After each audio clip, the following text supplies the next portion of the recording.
So you want to study abroad? Well, that's good. But before you pack your bags and hop on that plane, let me save you from some mistakes that I made. This video is everything I wish I knew before studying abroad. Trust me, this video will make your life much easier. First and foremost, this is tech must-haves. The absolute very first thing you need to order from Amazon or pick up at your local Best Buy is a universal plug adapter. You do not want to be one of those guys that's sitting in the airport and their phone is dead. Get a universal outlet so you have the outlet for the US, UK, Europe, whatever. Make sure you have this so all of your shit gets charged. Also, I would say invest in a good power bank. Having something that could quickly charge up any one of your electronics is super important and super clutch. Trust me, that shit will come in handy. And also, having all the tech you use from your day-to-day basis is pretty much essential. A good laptop, a good phone, maybe some type of gaming console if that's what you're into. Me personally, I stick to that Brawl Stars though. And something that a lot of people also forget is bring a camera. I have my Digicam and my main camera setup, which this is right here. Regarding your phone and your SIM card, it's best to actually go talk to your carrier and try to see if you can get either a plan internationally, but that is a little bit expensive. The other route I would go is make sure your phone is unlocked by your carrier and actually get a local SIM card. That'll be much, much cheaper. Don't just go into studying abroad and not getting a phone plan because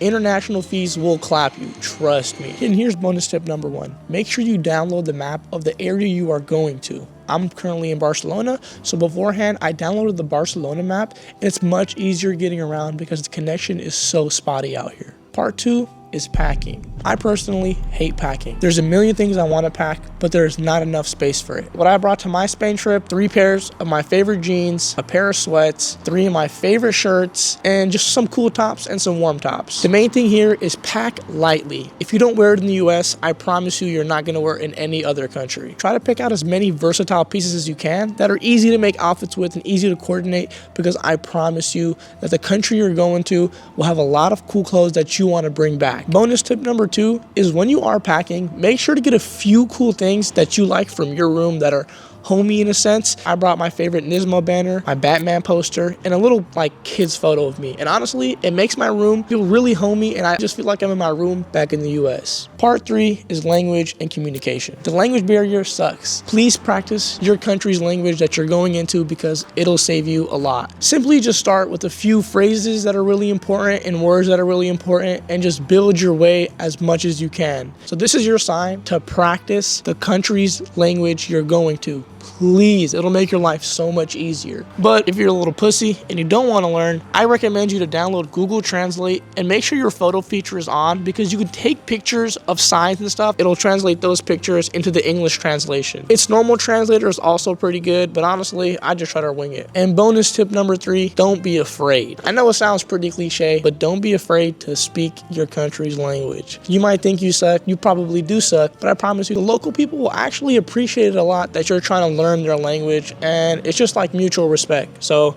don't be afraid, try to learn. If you don't want to learn, then good luck. I'm just saying it'll make your life much easier if you do. Part 4 is culture. Every culture has its little quirks, and honestly, I think it's really important to learn these little things in every culture. I come from a Middle Eastern background, and in Middle Eastern culture, close proximity, personal space, that shit don't really exist. But in places like Germany, you can't be close to someone, they will fight you. In countries like Spain or Italy, being 10 to 15 minutes late is normal, while countries like Switzerland, they will also beat your ass. Every country and culture has those little things that you should know so you don't look dumb when you go there. Don't be that American.